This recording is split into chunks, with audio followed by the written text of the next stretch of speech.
രേണുസുതി രേണുസുതിനെ പറ്റിയിട്ട് നിങ്ങൾ അഭിപ്രായം ഒന്ന് കമൻറ്റ് ചെയ്യണേ. എന്നോട് ആരെങ്കിലും ചോദിച്ചു കഴിഞ്ഞാൽ ഞാൻ പറയും സോഷ്യൽ മീഡിയയിലെ വേൾഡ് ക്ലാസ് നമ്പർ വൺ ഫ്രോഡാണ് ഈ രേണുസുതി എന്ന് ഞാൻ പറയും. കൊല്ലം സുതിയെ വിറ്റ് റീച്ചാക്കി ആ കൊല്ലം സുതിയുടെ മരണം നക്കിത്തുന്നുകൊണ്ട് കിടക്കുന്ന നല്ല നമ്പർ വൺ സോഷ്യൽ മീഡിയയിലെ ഫ്രോഡാണെന്നേ ഞാൻ പറയത്തുള്ളൂ.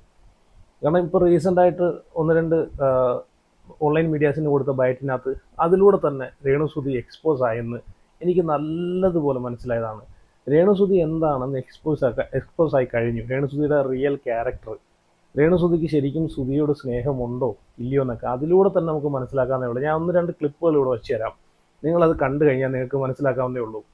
ഈ രേണുസുതി എന്ന് പറഞ്ഞ ആൾക്ക് ഒരുപാട് അവസരങ്ങൾ കിട്ടിയാണ്. കൊല്ലം സുതിയുടെ മരണത്തിന് ശേഷം ഇവരെങ്ങനെ ജീവിക്കും, ഇവരെ ആര് സഹായിക്കും, ഇവരെ കടങ്ങളൊക്കെ ആര് തീർക്കും എന്നൊക്കെ ഒരുപാട് ആൾക്കാർക്ക് ചോദ്യം ഉണ്ടായിരുന്നു. പക്ഷേ ഇവരെ സഹായിക്കാനായിട്ട് ഒരുപാട് ആളുകൾ ആ സമയത്ത് രംഗത്ത് വന്നിട്ടുണ്ടായിരുന്നു. ഇവർക്ക് നല്ല മാന്യമായിട്ടുള്ള ജോലി ഏർപ്പാട് ചെയ്ത്, ഇപ്പോൾ സ്റ്റാർ മാജിക്കിലെ അനൂപ് ജോൺ ഉണ്ടല്ലോ, പുള്ളി വരെ ഇവർക്ക് നല്ലൊരു ജോലി വാഗ്ദാനം ചെയ്തതാണ്. പുള്ളി വരെ ഒരു ഇൻ്റർവ്യൂവിനകത്ത് അത് പറഞ്ഞിട്ടുണ്ട്. ഇവരതൊക്കെ നിരസിച്ച് അതിനൊക്കെ ശേഷമാണ് ഇവർ സോഷ്യൽ മീഡിയയിലേക്ക് ഇറങ്ങുന്നത്. പക്ഷേ ഇവർ അന്നേ ഉള്ളൊരു ഉദ്ദേശം എന്താണെന്ന് വെച്ച് കഴിഞ്ഞാൽ സോഷ്യൽ മീഡിയയിലേക്ക് ഇറങ്ങുക, ഇതുപോലൊരു സ്വന്തമായിട്ടൊരു യൂണിവേഴ്സ് ഉണ്ടാക്കിയെടുക്കുക, അതിനകത്ത് കുറച്ച് ആളുകളുടെ 10 ലൈക്കും 10 കമൻറ്റും 10 ഷെയറിനും വേണ്ടിയിട്ട് അതിനകത്ത് നിൽക്കുക എന്നുള്ളൊരു ഉദ്ദേശം മാത്രമേ ഇവർക്കുള്ളായിരുന്നു. അല്ലാതെ കൊല്ലം സുധി എന്നുള്ളൊരു വ്യക്തിയോട് ഇവർക്ക് യാതൊരു കമ്മിറ്റ്മെൻറ്റും ഇല്ലായിരുന്നെന്ന് ഇതിലൂടെ തന്നെ ഇപ്പം നിലവിലെ ഈ ഒരു രേണുസുധിയുടെ ഈ ഒരു കാര്യങ്ങൾ വെച്ച് നമുക്ക് മനസ്സിലാക്കാവുന്നേ ഉള്ളൂ.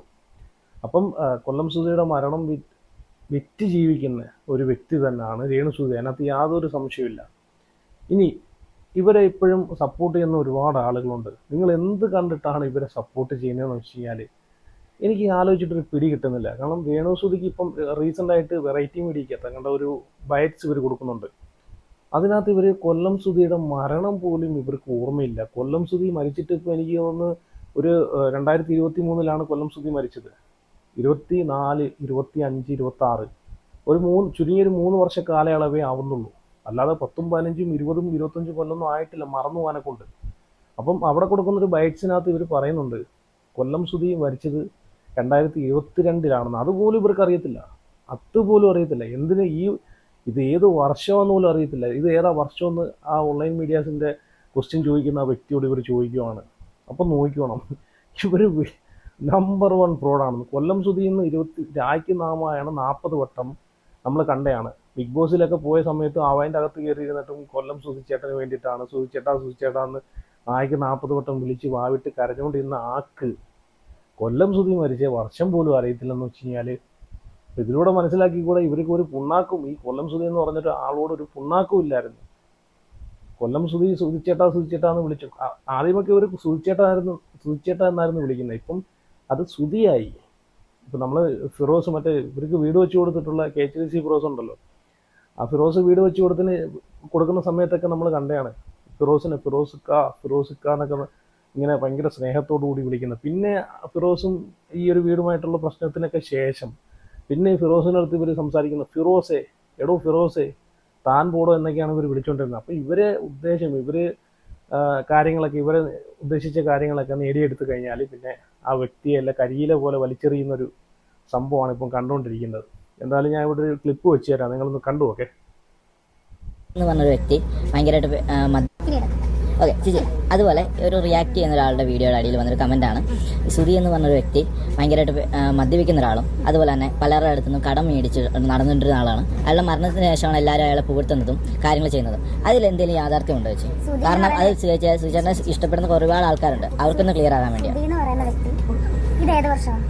2026, 2026, 2025, 2024, 2023 ഈ 2022 തോന്നുന്നു സൂചിച്ചേട്ടൻ മരിച്ചല്ലേ. 2022 മരിച്ച മനുഷ്യനല്ലേ. അതിനകത്ത് ഈ കമന്റ് എന്ത് പ്രസക്തി? മരിച്ചവരെ നമുക്ക് സമാധാനത്തിനോടെ പറയട്ടെ, അതിനെപ്പറ്റി നമുക്ക് ചെകയല്ല. 2026 കണ്ടല്ലോ, ഇതാണ് ഞാൻ ആദ്യം പറഞ്ഞ രേണുസുധി ഫസ്റ്റ് ക്ലാസ് ഫ്രോഡാണെന്ന്. കാരണം ഇവർ എക്സ്പോസ് ആയി കഴിഞ്ഞു. കാരണം കൊല്ലം സുധി മരിച്ചത് എന്നാന്ന് പോലും ഇവർക്ക് അറിയത്തില്ല, ഇവർക്ക് ഓർമ്മയില്ല. കാരണം ഇവരിപ്പം വേറെ ഏതോ ലോകത്താണ് ഇപ്പം ജീവിക്കുന്നത്. ആ ഒരു സുധി എന്ന് പറഞ്ഞൊരു വ്യക്തി കാരണം ഇവർക്ക് കിട്ടിയൊരു പേരുണ്ടല്ലോ, ആ പേരും റീച്ചും വെച്ചിട്ട് ഇവർ മുതലാക്കിയതിന് ശേഷം കൊല്ലം സുധി ആരാണെന്ന് പോലും ഇനിയിപ്പോൾ നോക്കൂ. ഇനിയിപ്പോൾ ഒരു കുറച്ച് മാസം അല്ലെങ്കിൽ 1-2 വർഷം കൂടെ കഴിഞ്ഞിട്ട് നിങ്ങൾ ഈ രേണുസുധി എടുത്ത് കൊല്ലം സുധി ആരാണെന്ന് ചോദിച്ചു കഴിഞ്ഞാൽ അവർ കൈ മലർത്തി കാണിക്കും, എനിക്ക് അറിയത്തില്ലെന്ന് പറയും. കൊല്ലം സുധി മരിച്ച വർഷം പോലും ഇവർക്ക് അറിയത്തില്ല. കൊല്ലം സുധിയുടെ പേര് വെച്ചിട്ട് ഇത്രയൊക്കെ റീച്ച് ഉണ്ടാക്കി ഇവിടം വരേക്ക് എത്തിയിട്ട് ആ മനുഷ്യൻ ആരാന്ന് പോലും അറിയത്തില്ല. അത് നമ്മൾ കണ്ടാണ് ഈ കൊല്ലം സുധിയുടെ ചരമവാർഷികത്തിൻ്റെ അന്ന് ഈ മറ്റേ അലൻ ജോസ് പെരേരയൊക്കെ വിളിച്ചിട്ട് ഡാൻസും മറ്റേ പാട്ടൊക്കെ നടത്തി എന്തൊരു മോശമായിട്ടുള്ള പരിപാടിയൊക്കെയാണ് ഇവർ കാണിച്ചു കൂട്ടിയിട്ടുള്ളത്. അതാണ് പറഞ്ഞത്, ഇവർക്ക് ആ കൊല്ലം സുധി എന്നുള്ളൊരു കലാകാരനോട് ഒരു ഇച്ചിരി പോലും സ്നേഹമല്ല. പിന്നെ ഈ കൊല്ലം സുധി അത്ര നല്ല ആളൊന്നും അല്ലായിരുന്നു. കൊല്ലം സുധി നമ്പർ 1 ഉടായിപ്പായിരുന്നു. ആള് നല്ലൊരു കോഴി തന്നെ ആയിരുന്നു, അത് നമുക്കൊക്കെ അറിയാവുന്നതാണ്. പിന്നെ ഇയാളെ ജനങ്ങൾ സ്നേഹിക്കാനുള്ള കാരണം എന്ന് വെച്ച് കഴിഞ്ഞാൽ സ്റ്റാർ മാജിക് എന്നുള്ളൊരു പരിപാടി കൊണ്ട് മാത്രമാണ് ജനങ്ങൾ ഇയാളെ ഒന്ന് സ്നേഹിക്കാൻ തുടങ്ങിയത്. അല്ലെങ്കിൽ റിയൽ ലൈഫിലെ കൊല്ലം സുധിയൊക്കെ നമ്മൾ നോക്കുകയാണെന്നുണ്ടെങ്കിലും പുള്ളിയൊക്കെ പക്കാ ഫ്രോഡായിരുന്നു. എന്തായാലും പുള്ളിയുടെ കൂടെ അല്ലേ ഈ രേണുസുധിയും ജീവിച്ച് വന്നുകൊണ്ടിരുന്നത്. അപ്പം എന്തായാലും ആ ഒരു പാതയായിരിക്കുമല്ലോ ഇവരും പിൻപറ്റിക്കൊണ്ടിരിക്കുന്നത്. എന്തായാലും ജനങ്ങളെ വിഡ്ഢികളാക്കിക്കൊണ്ടിരിക്കുകയാണ് ഈ രേണുസുധി.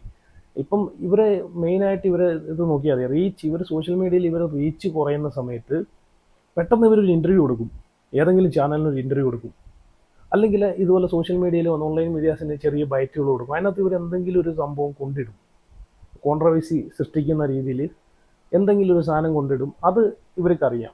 റിയാക്ഷൻ വീഡിയോസൊക്കെ ചെയ്യുന്ന ആളുകൾ അതെടുത്ത് റിയാക്ട് ചെയ്യും. പിന്നെയും ഇവരുടെ റീച്ച് ഉയർന്നു വരുമെന്ന് ഇവർക്ക് നല്ലപോലെ അറിയാം. സത്യം പറഞ്ഞാൽ ഇവർ ജനങ്ങളെ വിഡ്ഢികളാക്കുവാണ്. ഇതൊന്നും മനസ്സിലാക്കാതെ കുറേ ആളുകൾ ഇപ്പോഴും ഇവരെ ബുക്കിയെടുത്തുകൊണ്ട് നടക്കുന്ന ആളുകളുണ്ട്. രേണുസുധി നീ അങ്ങനെ പറയുന്നത്, നീ ഇങ്ങനെ പറയുന്നതെന്നൊക്കെ പറഞ്ഞുകൊണ്ട് ഇപ്പോഴും കുറേ ആളുകൾ. ഞാൻ കഴിഞ്ഞൊരു വീഡിയോ രേണുസുധിയുമായിട്ട് ബന്ധപ്പെട്ട ഒരു വീഡിയോ ഞാൻ ഇട്ടിട്ടുണ്ടായിരുന്നു. അതിനകത്ത് എനിക്ക് തോന്നുന്നു ഒരുപാട് ആളുകൾ വന്ന് എന്നെ തെറി പറയുന്ന കേട്ടായിരുന്നു. രേണുസുധിയെ പറയാൻ നിനക്കെന്ത് യോഗ്യത എന്നൊക്കെ ചോദിച്ചുകൊണ്ട് ഒരുപാട് ആളുകൾ, ഏകദേശം 3 ലക്ഷത്തിൽ പുറത്ത് വ്യൂസ് ഉണ്ടായിരുന്നു. അതിനകത്ത് ആളുകൾ കണ്ട വീഡിയോ ആണ്. അതിനകത്ത് എനിക്ക് തോന്നുന്നു ഒരു 10,500 പുറത്ത് കമൻറ്റുകളുണ്ടായിരുന്നു. അപ്പോൾ അതിനകത്ത് ആളുകൾ ചോദിക്കുന്നുണ്ട്. ഞാൻ ആലോചിക്കുന്നത്, ഇത്രയും രേണുസുധി എന്ന് പറഞ്ഞൊരു ആൾ ഇത്രയും എക്സ്പോസ് ആയി ഇപ്പോൾ സോഷ്യൽ മീഡിയയിൽ നിങ്ങൾ കണ്ടുകൊണ്ടിരിക്കുകയാണ് രേണുവിൻ്റെ തനി സ്വഭാവങ്ങൾ.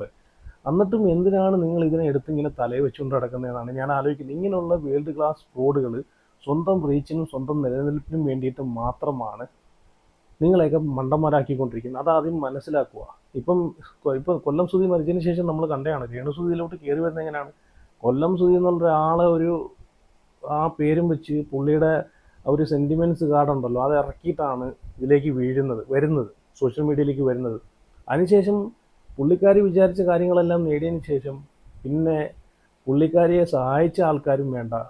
ഈ പറഞ്ഞിട്ടുള്ള എന്തിനാ റീസെൻ്റായിട്ട് ഒരു പ്രോഗ്രാമിന് കൊല്ലത്ത് വന്നു. കൊല്ലം സുധിയുടെ വീട്ടിൽ തിരിഞ്ഞു നോക്കിയിട്ടില്ല ഇവർക്ക്. ഒരു 5 മിനിറ്റ് ആ വീട്ടിലോട്ട് പോയിട്ട് ആ കൊല്ലം സുധിയുടെ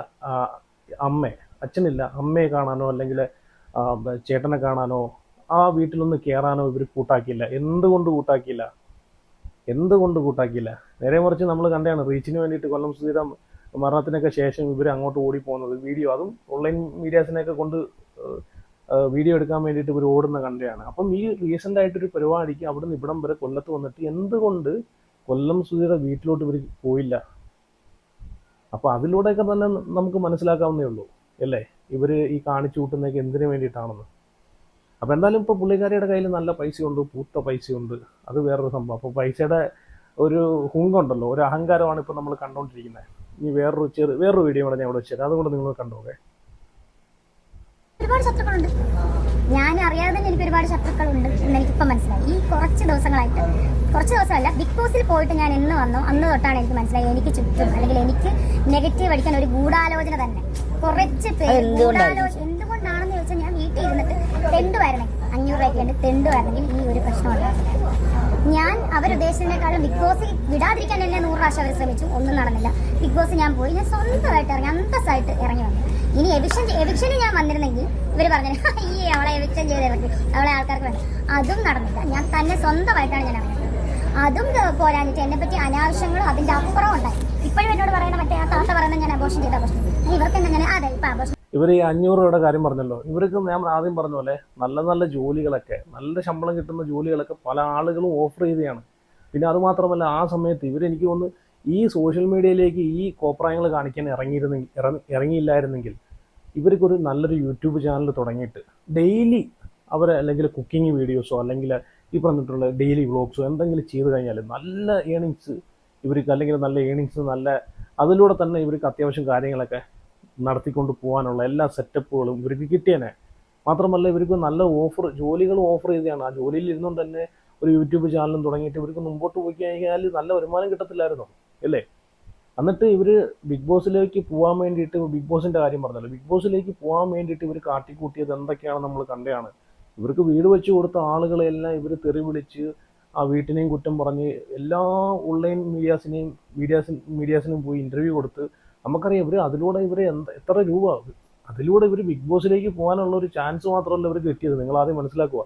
ഈ എത്ര ഓൺലൈൻ മീഡിയാസിന് ഇവർ ഇൻ്റർവ്യൂ കൊടുത്തു. ആ ഓൺലൈൻ മീഡിയാസിൻ്റെ കയ്യിൽ നിന്നെല്ലാം നല്ലൊരു എമൗണ്ട് ഇവർക്ക് കിട്ടിയിട്ടുണ്ട് ആ ഇൻ്റർവ്യൂ കൊടുത്തതിൻ്റെ ഭാഗമായിട്ട്. അതെല്ലാം വെച്ചിട്ട് ഇവർക്ക് ബിഗ് ബോസിനകത്തും ഇത്രയും കോൺട്രവേഴ്സിയൊക്കെ സൃഷ്ടിച്ചതിന് ശേഷം സൃഷ്ടിക്കുന്ന ഒരാൾ എന്ന് വെച്ചാൽ രേണുസുതി ആ സമയത്ത് ഭയങ്കര തരംഗമായിട്ടിരിക്കുകയാണല്ലോ. അപ്പം ഈ ഏഷ്യാനെറ്റിൻ്റെ ടീം തന്നെ ഇവർ അങ്ങോട്ട് കോൺടാക്ട് ചെയ്തിട്ട് ഇവരെ ഒരു രൂപ പോലും ചിലവില്ലാതെയാണ് ഇവരെ ബിഗ് ബോസിലേക്ക് കൊണ്ടുപോകുന്നത്. അപ്പം എന്നിട്ട് ബിഗ് ബോസിൽ പോയിട്ട് കാണിച്ചു കൂട്ടിയ കോപ്രായങ്ങളെല്ലാം നമ്മൾ കണ്ടയാണ്. ബിഗ് ബോസ് തന്നെ സത്യം പറഞ്ഞാൽ ലാലേട്ടനോട് ഈ ബിഗ് ബോസിൻ്റെ ക്രൂ പറഞ്ഞിട്ട് ഇവരെ മനഃപൂർവ്വം എടുത്ത് പുറത്തോട്ട് കൊണ്ടുവന്നതാണ്. കാരണം ഇങ്ങനെ ഒരു വ്യക്തി അവിടെ ഉണ്ടോയെന്ന് പോലും ബിഗ് ബോസ് കാണുന്ന പ്രേക്ഷകർക്ക് അറിയത്തില്ലായിരുന്നു. രേണുസുതിയെ മഷിയിട്ട് നോക്കിയപ്പോഴും കാണത്തില്ലായിരുന്നു. അവിടെ ഒരു കോണ്ടന്റും കൊടുക്കാതെ ഈ ഇത്രയും പൈസയും ചിലവാക്കി ഫ്ലൈറ്റ് ടിക്കറ്റും എടുത്ത് ഈ ഒരു ബിഗ് ബോസിലേക്ക് കൊണ്ടുവന്നു. അത് വേറൊരാൾ അവസരം കൂടെ നഷ്ടപ്പെടുത്തിയിട്ടാണ് ഇവരെ ബിഗ് ബോസിലേക്ക് ഈ ഏഷ്യാനെറ്റ് ടീം കൊണ്ടിട്ടത്. എന്നിട്ടും ജനങ്ങൾക്ക് വേണ്ടിയിട്ട് ഒരു സംഭവം പോലും ഇവരവിടെ കൊടുക്കുന്നില്ല. അങ്ങനെ ഒരാളെ എന്തിന് പോറ്റിക്കൊണ്ട് ഇടണമെന്ന് ഏഷ്യാനെറ്റിന് തോന്നിയിട്ടാണ് ലാലേട്ടനെ കൊണ്ട് തന്നെ എടുത്ത് വെളിയിൽ കളയിപ്പിച്ചത് അല്ലേ? എന്നിട്ട് ബിഗ് ബോസിലേക്ക് ചെന്ന് ഇറങ്ങിയിട്ട് പകലും ഇല്ലാതെ സൂചിച്ചിട്ടാ എന്ന് പറഞ്ഞുകൊണ്ട് വിളിച്ചുകൊണ്ട് നടന്നെല്ലാം നമ്മൾ കണ്ടതാണ്. എന്നിട്ടും അങ്ങനെയുള്ള ഒരാളാണ് ഇപ്പം കൊല്ലം സുധി മരിച്ചതെന്ന് പോലും ഇവർക്ക് അറിയാത്ത ഒരവസ്ഥയിൽ ഇപ്പം വന്ന് നിൽക്കുന്നത്. അപ്പോൾ അതിലൂടെ തന്നെ മനസ്സിലാക്കാം ഇവർ കട്ട ഫേക്കാണ്. ഈ കാണിച്ചു കൂട്ടിയതെല്ലാം സ്വന്തം റീച്ചിന് വേണ്ടിയിട്ടാണെന്ന് അല്ലേ? ഇനി വേറൊരു ക്ലിപ്പും കൂടെ. ഇപ്പം ഇവർ പറഞ്ഞല്ലോ, ഇവരെ വായിന്ന് അറിയാന്ന് വെച്ചാൽ ഈ കൊല്ലം സുധി മരണപ്പെട്ടത് എന്നാന്ന് പോലും ഇവർക്ക് അറിയത്തില്ല എന്നുള്ളൊരു സംഭവം ഇവരെ വായിന്ന് വന്നു. അതിനുശേഷം ഇത് ഒരുപാട് ആളുകൾ എടുത്ത് വീഡിയോ ചെയ്തു. കൊല്ലം സുധിയുടെ മരണം എന്നാന്ന് പോലും ഇവർക്ക് അറിയത്തില്ല. എന്തൊരു വൈഫാണ് ഇത്. രേണുസുതി കൊല്ലം സുധിയെ വിറ്റ് ജീവിക്കാൻ വേണ്ടിയിട്ട് കാട്ടിക്കൂട്ടിയ കോപ്രായങ്ങളൊക്കെ ആണെന്ന് കുറേ ആളുകൾ അവിടെ ഇവിടെയൊക്കെ വീഡിയോ ചെയ്തപ്പോഴത്തേക്ക് ഇവർ വീണ്ടും ഓൺലൈൻ മീഡിയാസിന് വന്ന് വീണ്ടും വേറെ രീതിയിൽ തിരിച്ചു പറഞ്ഞു. അത് ഞാൻ ഇവിടെ കാണിച്ചു തരാം. നിങ്ങളൊന്ന് കണ്ടു നോക്കണം, എന്നിട്ട് ഞാൻ പറയാം. അടുത്ത അധ്യായത്തിൽ ഞാൻ ഓർക്കാൻ ശ്രമിക്കുന്നത് നമ്മുടെ നല്ല കാര്യങ്ങളല്ലേ വർഷങ്ങൾ നമ്മുടെ ദുരിതം നടന്ന വർഷങ്ങൾ നമ്മൾ ഓർക്കാൻ ഇഷ്ടപ്പെടാത്ത വർഷങ്ങൾ നമ്മൾ ഓർക്കാറ്. അതിനാണ് ഒത്താകാം എന്നെ വേണ്ടപ്പെട്ട ആൾ മരിക്കും വർഷം ഞാൻ ഓർക്കില്ല. അതിനെ ഓർത്തെടുക്കേണ്ട ആ ദൂരം അതിന്റെ ഏറ്റവും കറുത്ത അധ്യായമാണ്. ആ കറുത്ത അധ്യായത്തിൽ ഞാൻ ഓർക്കാൻ ശ്രമിക്കുന്നത്.